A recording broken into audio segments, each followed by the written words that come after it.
podcast is back. UFC gave us a week off last week before we start what I think is a 12-week stretch of fights all through the summer. Some nice pay-per-views coming up. I know we go back to London, which was incredible last time. Nice stretch of fights coming up, man. This week we're here to break down UFC Vegas 56, headlined by some top 10 heavyweights and Alexander Volkov taking on Jairzinho Rozenstruik. This is Volkov's 7th main event since 2017. I think there's 5 people who have only headlined more in that time span. And then in the co-main event, Movsar Evloev, getting his first shot at the, first crack at the top 10, taking on Dan Ige. We got 14 fights, man. Excited to break some spots down with you, see where we can make $1 or $2. In terms of last week, I was one of many who lost out on the Holly Holm decision, and watching it back, I think she won. It's hard to accept, but at the same time, you take her age, her injuries, her layoff, you put it all to the side. I laid minus 200 on someone who relies 90% upon the time on the judges to give her victory. I told you that's something that I'm trying to clean up down the stretch. A win for her would have been a positive night for myself, but my man here has profited 5 UFC events in a row on quite a bit of a heater right now, hoping it continues. So go ahead and break down last week's results for us. Yeah, so last week, like you said, I barely etched out some profit there. Michel Pereira, I had 2 units on him at minus 120, and that was a split decision. I really needed that one for my night to be good, and it thankfully hit. Sam Hughes. The Sam Hughes was a really good one. She was an underdog, but looked like a heavy favorite against Elise Reed. Yes, for sure. Giving you some shit for it and everything. Yes, man. Clear favorite there.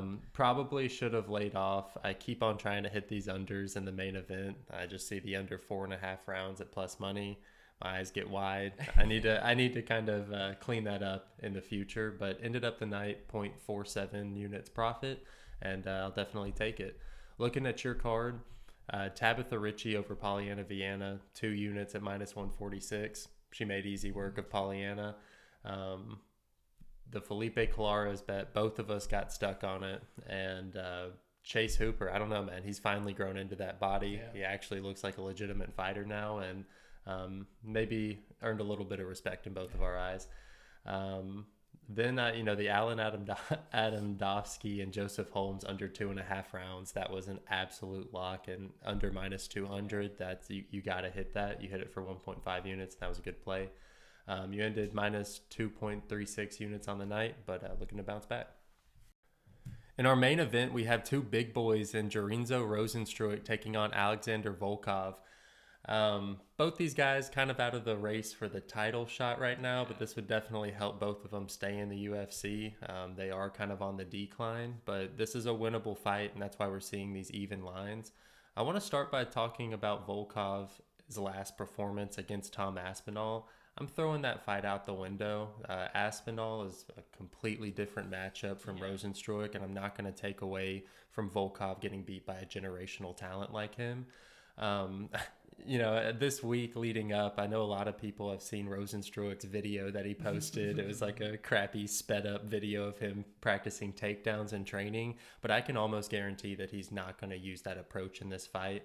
And if he does decide to, I think it'd be an all-time low IQ move, and he'd completely gas himself out with his limited cardio.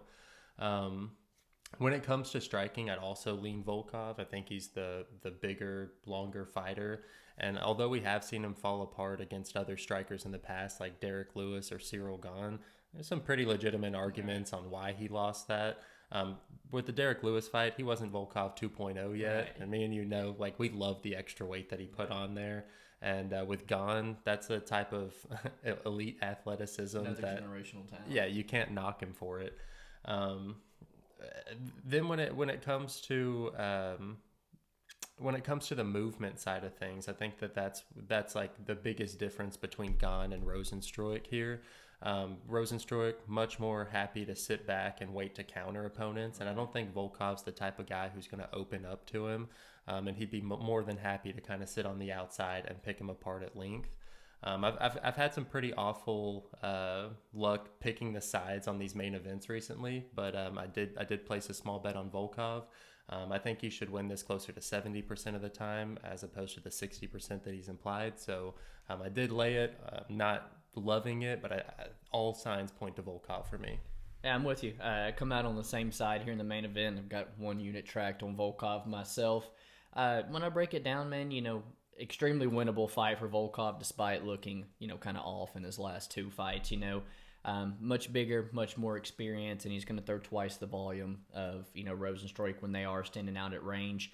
Volkov, what he struggles with is pressure fighters. You saw Curtis Blades when he's having to defend 25 takedown attempts and can't get his strikes off. And same with the Tybura fight. 16 takedown attempts from Tybura, not able to get your strikes off. And Tom Aspinall shoots 2 takedowns in the first round, obviously seeing an edge there for himself.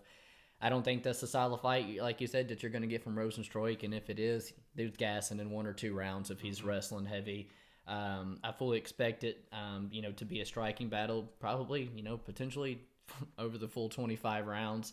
Rozenstruik, undersized for a little bit for a heavyweight. I know they have him listed a little bit higher, try to hype him up, but he's definitely going to be the smaller guy here, and he's very, very one-dimensional. I brought it up once before, I think, breaking this guy down.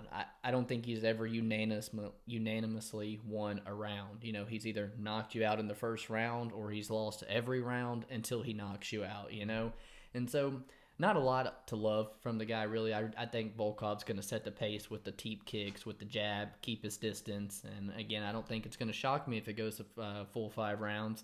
You talked about Biggie Boy liking to counter, or Volkov liking to keep his distance and things. And although you feel like a dope if a heavyweight playing it, goes a distance and there is a finish, but I think both their styles tend to it. You can get plus money for the full fight doesn't go the distance. Thoughts on that? I guess I have a little reserve just knowing that Volkov has been knocked out in the past and Rozenstruik has that touch of death. But yeah, I think that that's a sharper angle than most people would say because, like I said at the beginning of the podcast, kind of been falling into that main event trap. And this is another one where I'm seeing heavyweights, I'm seeing a good line on the under. And I personally think it's a trap and it's more than likely going to the judges. In our co-main event, we have Dan Ige taking on Movsar Evloev. Dan Ige, normally an extreme couture guy, but when you look online, he has done some work at Fight Ready with Henry Cejudo, working with Cody Stamen, some other D1 All-American wrestlers in prep for this fight. Would have to say that's probably a pretty good move, But for me, I don't really know how to describe. I think Dan Ige has always been more like heart over skill. I don't think he's necessarily got the skill to take him to the top of the division, but he's got some toughness that can definitely, grit him out some fights. The type of style that he's going to, get here from Movsar, he really hasn't had to deal with that much. The last time you watch him fight a dominant grappler, it was Bektik, and he gives up like 8 minutes of control time, takes a split win in a fight that I thought he probably should have lost. And then the other fight you got to bring up is a Korean Zombie, not really a primary wrestler, but, Dan spends hefty minutes of every single round stuck on the bottom of the Korean Zombie. And of course, not something that you like to see if you're going to back Dan going into this fight with Movsar, who's obviously going to push this wrestling pace early and often, 4 and 4 takedown attempts every 15 minutes. And while he shows like a pretty piss-poor accuracy at it, he's got a pretty, good attempt at chain wrestling these attempts together and to get you down. We talked about laying the juice on a guy who goes to decision. That's not only really my only worry here with Movsar.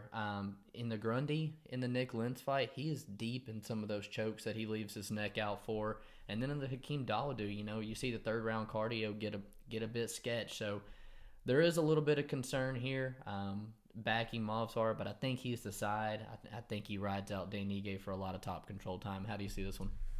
Yeah, so it is a huge price to pay for Evloev and likely going to be his toughest test to date against Ige. I initially liked Ige here as the underdog, but it's tough for me to find a path to victory here.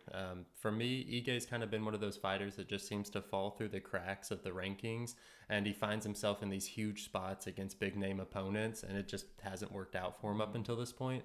So now after losing those last couple, I think they're just trying to cash in on the name value and boost their new 15-0 prospect, Movsar. Movsar's jab is incredible, man. Those great level changes that come with the chain wrestling as well. He's what I imagine to be just an extremely frustrating fighter to face, He's got that takedown pressure and he's not going to overextend. He just kind of looks to outclass you everywhere. And you talked about the Korean Zombie fight, 10 minutes of control time for the Korean Zombie.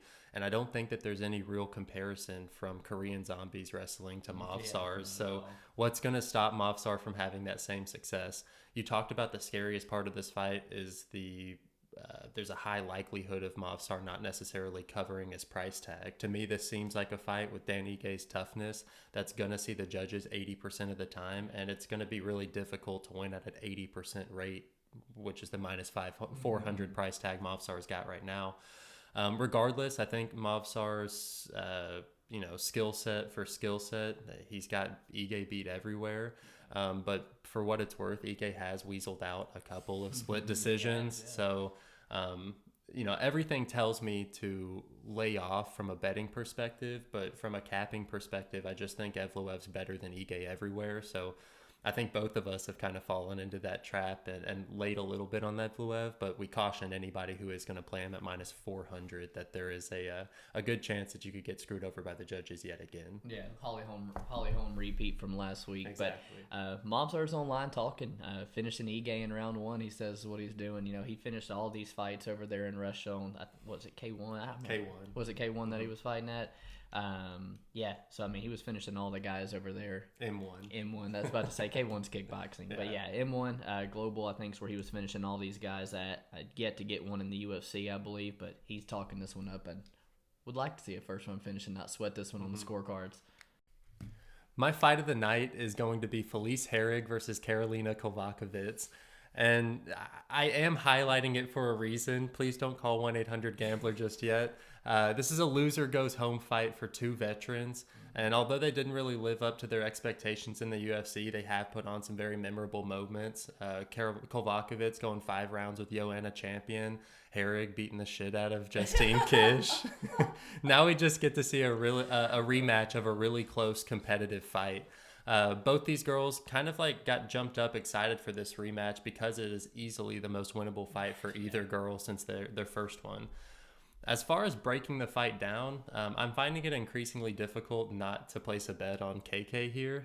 We're getting plus money in the rematch for a winning fighter in Karolina. She is on a 5-fight losing streak, but she has been fighting the top of the division.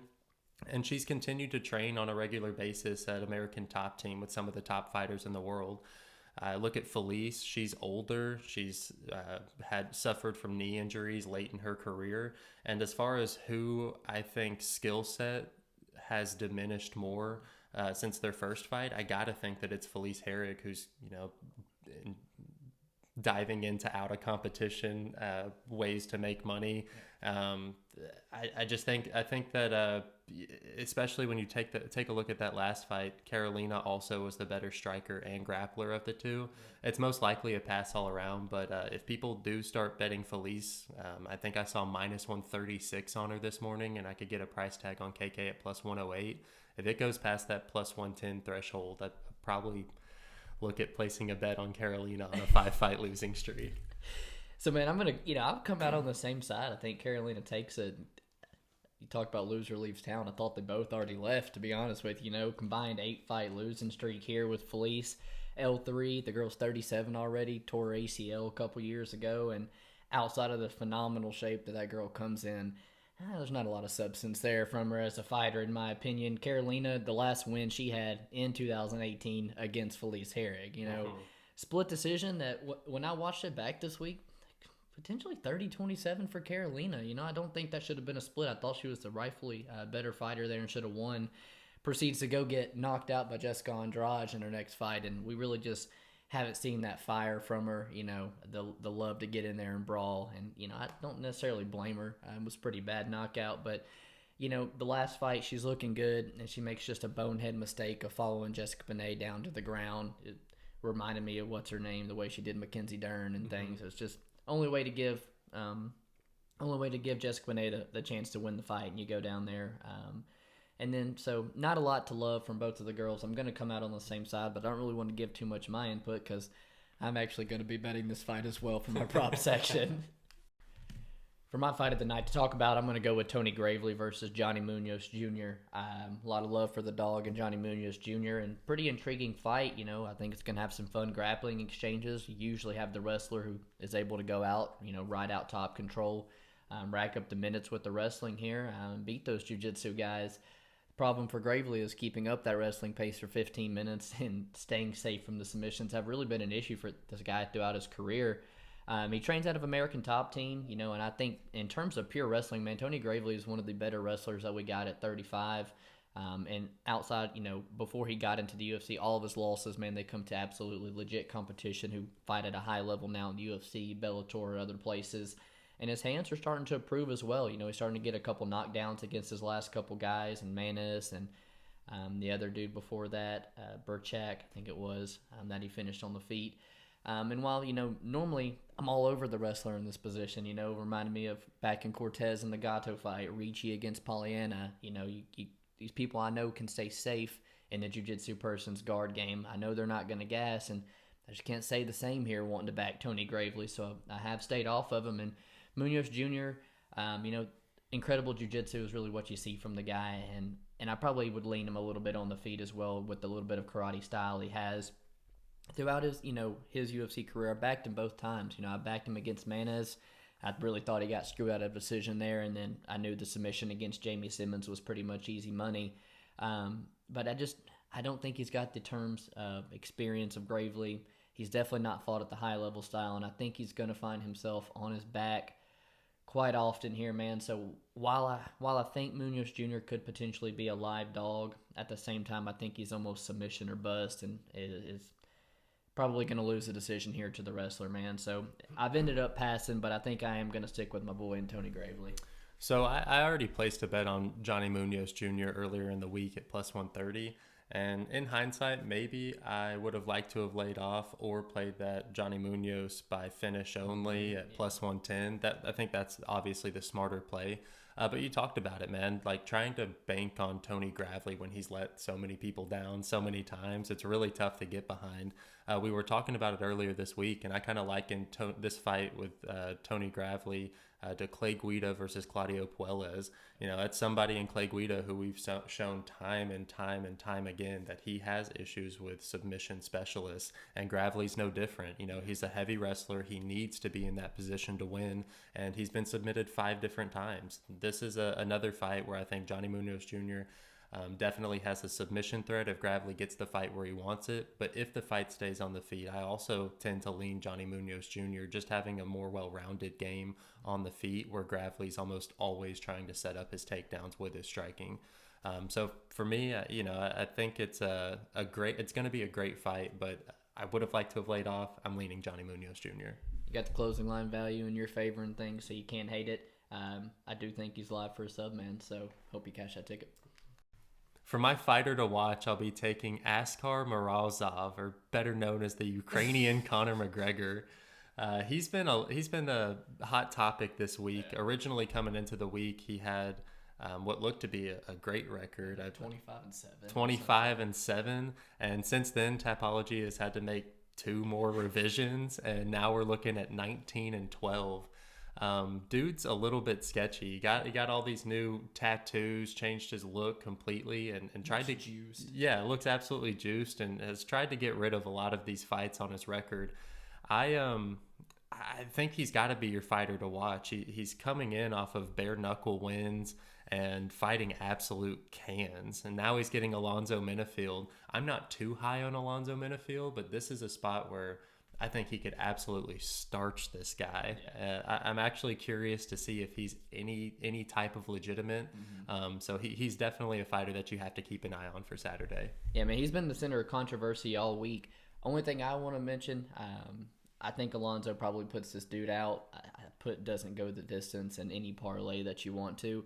The guy's 6'3". Alonzo was kind of small. Remember the last? 6 foot. Yeah, remember we saw him lined up with OSP and looked tiny. So could be the same case here. He might have to be the one to close the distance and things to land those big bombs. And, he's shown a little bit of a suspect chin himself, can get cracked. But, man, that fight's not going the distance. And I can't wait for it to see this guy, to be honest with you. I know nothing about Askar. For my fighter to watch, I'm going to go with Andreas Michailidis. Took him at plus 245 here.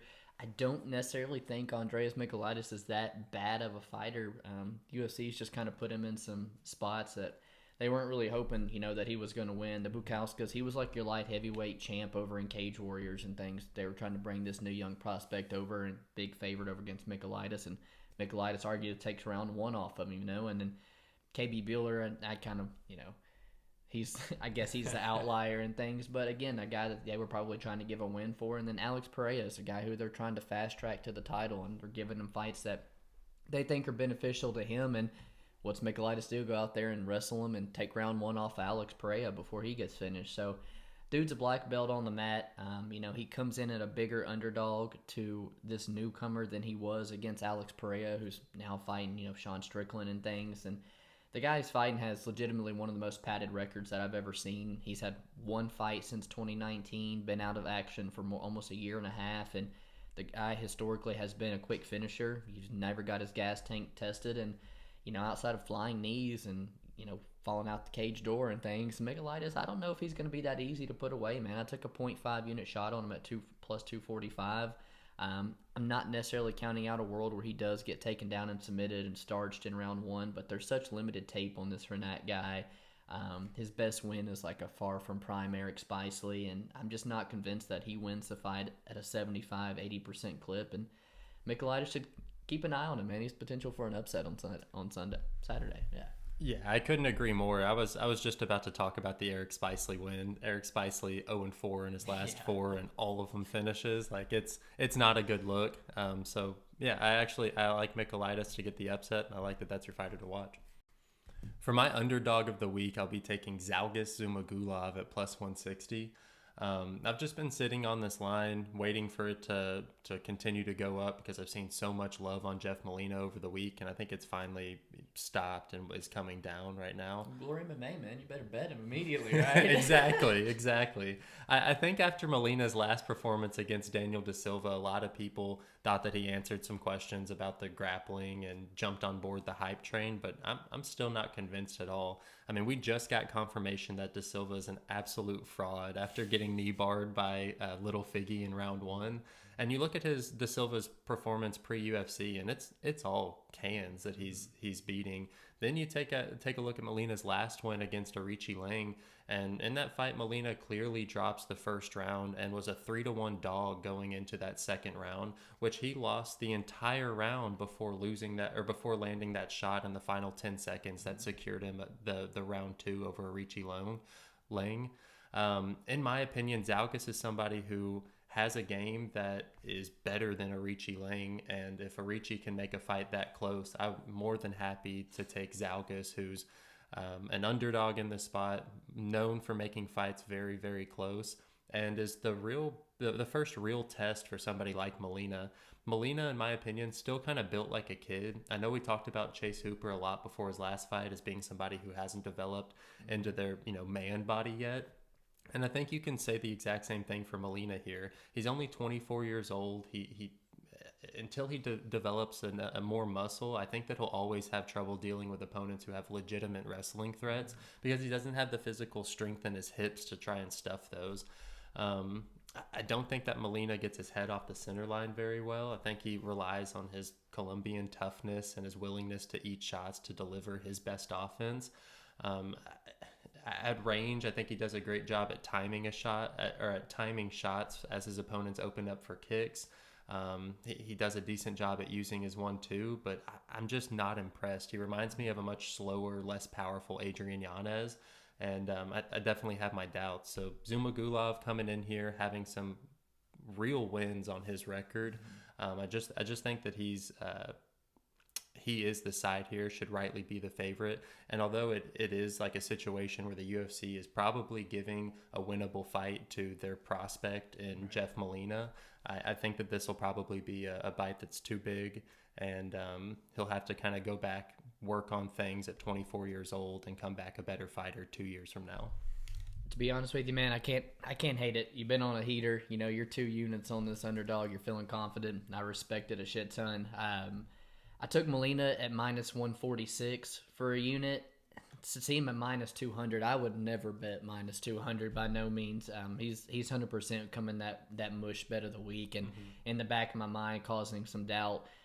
You talked about Zalgas having some legit wins and things, controversial or not. He's been in there with good talent before. He's probably going to have a little bit of a grappling upside. He's not very accurate with his attempts, so I don't know how much he's going to be able to go to it. My kind of issue with him, he's 34 years in age, and I get it. Manel Kopp is a good talent and everything, but you really can't lose that speed at 34 years old. You're coming off a TKO loss.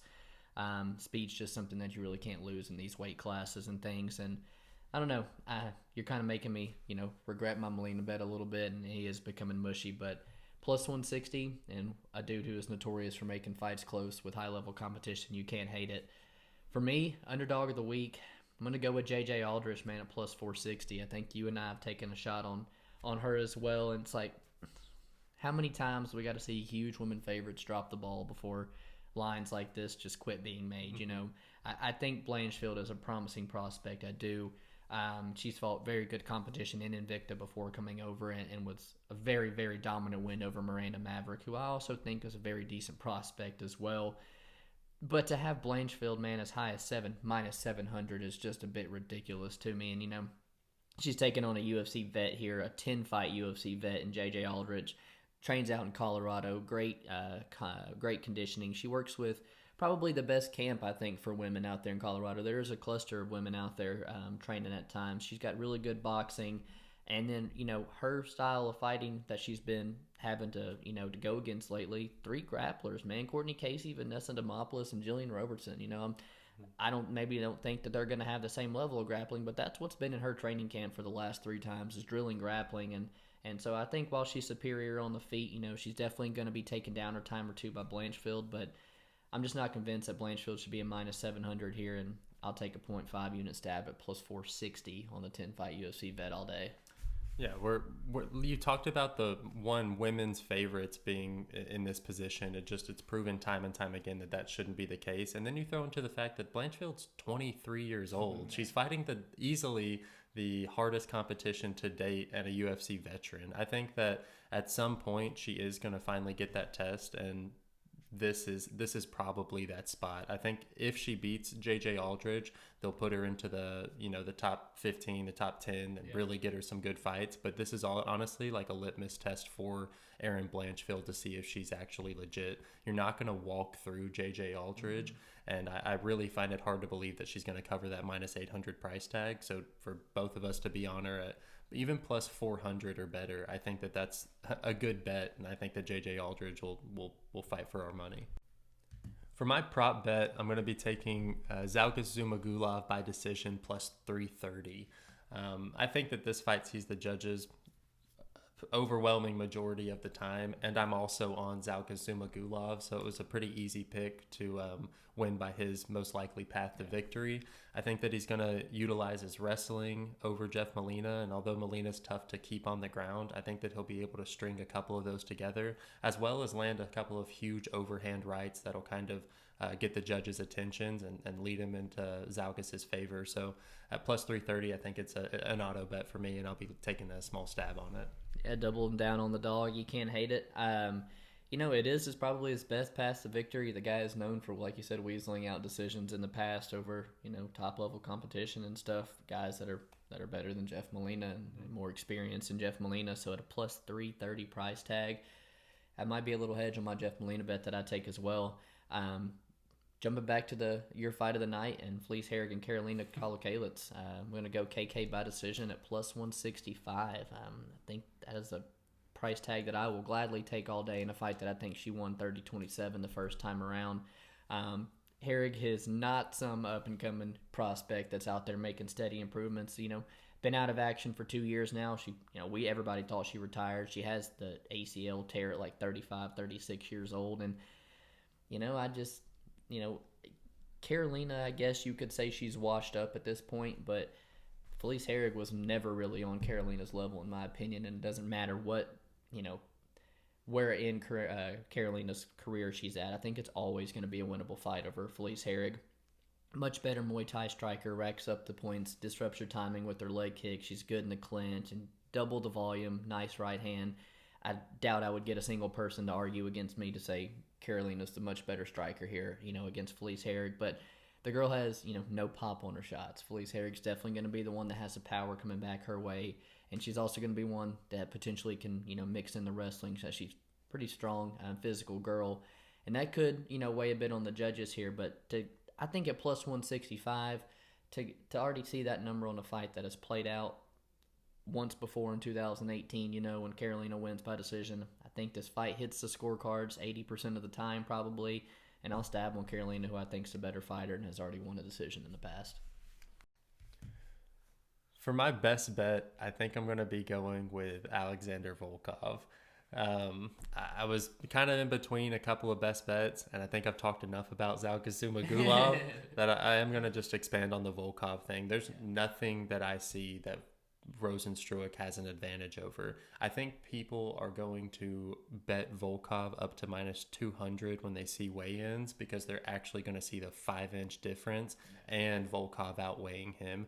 If Volkov chooses to still come in at 265 like he has, I think he slimmed down in the last one, but I think it was pending on that matchup with Tom Aspinall, I think he's going to come in, utilize that size, and just overtake him like he did Alistair Overeem. That was a fight where I was big on Alistair, and I just didn't really comprehend just how big Volkov is. I think Volkov's going to be more than capable of keeping it on the feet. It takes a fighter 25 takedown attempts like Curtis Blades to try and control him over 5 rounds, and I guarantee you that Rozenstruik doesn't have that type of cardio. So for me, I think it's an easy play on Volkov. I'm just a little hesitant because of my recent history with main events, but this seems like the most obvious bet on the card, so I'm going to make it my best bet. I'm with you, man. To be honest with you, it's a hard sell for me to see anywhere outside of a big looping overhand right that catches him, to send Volkov to the ground. But, Volkov's durability has held up tremendously over time. Derek Lewis has the most knockouts in UFC history. It's like the only person to finish Volkov on the feet, So I think he plays it safe. I think he tears Jairzinho up with that teep kick, hurts the body, keeps him with the jab the whole fight. I think Volkov takes a decision here, man. I like that as a good bet. For me, I'm going to go O'Day Osborne. I took him at minus 152. He's now seen some action. I think he's up to like minus 180 in some places, even higher. O'Day, man, extremely long, very athletic. I think at flyweight he's got a phenomenal frame for the division. He's a very potent finisher. To the last fight, the guy hadn't even seen a round 2 since 2016. The 2 losses, in the UFC, Brian Kelleher, that's an absolute veteran with a patented guillotine choke. And, Manel Kopp's a guy that we're very, very high on in the flyweight division. And O'Day, trying to strike with him. I thought he looked good early until he got caught with the flying knee and maybe even potentially an early stoppage, But the last fight with Vergara, that is the big worry. You saw O'Day go out there and win the first 2 rounds, and then the third round, Will started to fall off. Cardio didn't look very good. But, to me, that's just the type of fight that Vergara brings to you, man. You saw it last time out when he fought Klitzen Rodriguez as well. He eats your shots, he walks forward, and he puts you on your back foot and absolutely exhausts you. And, so I just don't think that's the style he's going to see from Zaruk, who's traditional kickboxer. The dude's going to stand in the middle, want to trade, and O'Day's going to have that range advantage. O'Day's a southpaw, and that's a big thing I wanted to bring up here is because you saw in the last fight against Ryan Benoit, Zaruk tore him up with the calf kick, almost finished him. And with O'Day being a southpaw, it takes away one of his big weapons here. And then you saw Zaruk in the Subadarshi fight struggle with a long-rangey southpaw. I think O'Day has potential, to mix it up as well, win some time on the mat, even land that big left hand, and maybe even put him away, man. Like I said, O'Day's a patented finisher. I took him at minus 152. It's a 60% implied odds. I cap him somewhere around 65-70%, so I think I've got some value on my bet here. I think O'Day Osborne takes this one. Any thoughts? Yeah, so I actually agree. I'm with you on it. Kind of is looking like a mush bet of the week, but I'm with you. All signs point to O'Day, especially if he can utilize a little bit of wrestling in that. I think that he could really throw off the game of this primary kickboxer in Adeshev. All right, now for our quick picks section of the night. We start off the night with Erin Blanchfield versus JJ Aldridge in the women's flyweight division. I think that the price is absolutely absurd, but Erin Blanchfield should win this one. I cap her at like a 65 to 70% win, and I think that we're getting excellent value on JJ here. Couldn't have said it right or any better myself, man. The value is on JJ, but if Blanchfield's a prospect that we all think she is, this could be an easy win for her. Andreas Michailidis, Renat, not even going to try to pronounce it. I'm going to take my dog shot on Andreas Michailidis.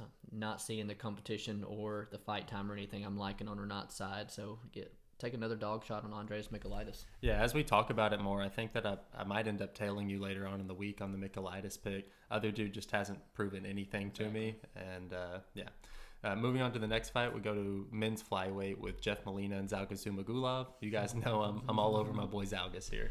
I'm gonna be on the opposite side of Jeff Molina here. That is, the UFC seems to be their little darling right now. They like him. You know, some people are into the narratives and things like that. I think they want Jeff Molina here. I'm going to side with him. Tony Gravely, Johnny Munoz Jr., you know my thoughts here. I'm going to go with Tony Gravely. When he gets submitted in round 3, I won't be shocked at all. This is a tough one for me, but I took the dog shot on Johnny Munoz Jr., so I'm going to stick with it. Moving on to the lightweight division, we have Benoit Saint-Denis versus Nicholas Stolze. And I actually think it's a decent spot for Stolze here. I need to dig into that fight more before I actually lay anything on him. But I think Stolze is another decent dog. So, yeah, I'm kind of with you there. You know, both of them dropping down to lightweight as well, typically being welterweights.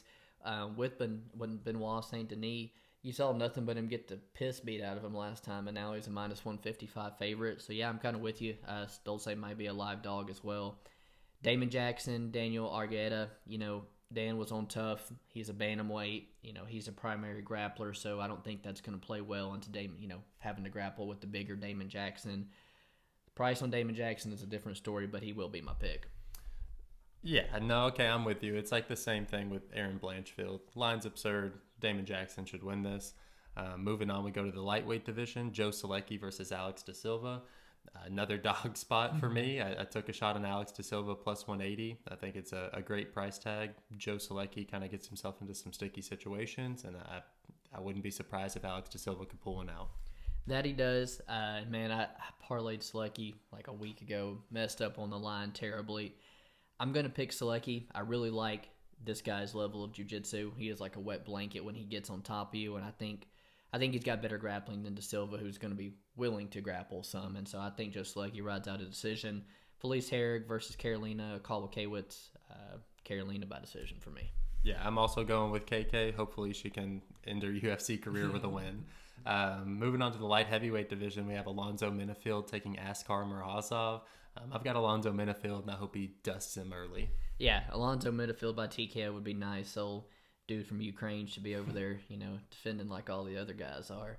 Ode Osborne, Zaruk Adeshev. Ode Osborne, man, he's my best bet. I think outside of like a winging, flying hook KO or something where Ode gets starched, I think he's better everywhere. I like him being the southpaw advantage. I'm going to go Ode. So I'll also go with Ode, but I need him to mix in some wrestling before I lay the price on him. Mm-hmm. Moving on to the women's flyweight, we have Poliana Botelho versus Karine Silva. Another dog spot. Who would have thought? I'm on Poliana Botelho here. I think that this is a fight where it's super winnable and an opportunity for her to show that she can get UFC wins. Botelho has been staring me in the face all week. But seeing another one of those people who like to wrestle, and then to see her gas in that Luana Carolina fight, I just don't know if I want to back her, you know. Mm-hmm. Mike Trizano versus Lucas Almeida.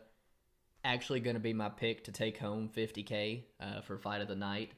Trizano is notorious for taking it to the decision, and old Lucas Almeida, man, is going to bring it the full 15 minutes. One of these guys might fall, but I don't think they will. I think it's going to be an absolute war, though. Trizano for the pick. Trizano for the pick. I'm also with you. I think I'm taking Trizano for the pick. Hate the price tag. I think if you laid Trizano by decision at plus money, that's the spot. Yeah. Then to the co-main event, we have Dan Ige versus Movsar Evloev. Not a huge fan of the Evloev price tag, but I do like him a lot, so I've used him as a parlay piece. I'm going to go with Movsar. Seen Dan Ige wrestled by far inferior wrestlers. You're right. So, Movsar Evloev by decision, how I'm going to take this one. And in the main event, both of us here, I think we see it the same way. Going to take Volkov. I think Volkov wins a decision here. Yeah, I couldn't agree more. that concludes everything here. We got 14 fights on Saturday, man. I hope they all stay together. An early fight time as well, which I love to see. Appreciate you guys tuning in. Make sure to like and subscribe. We'll see you next week. Peace.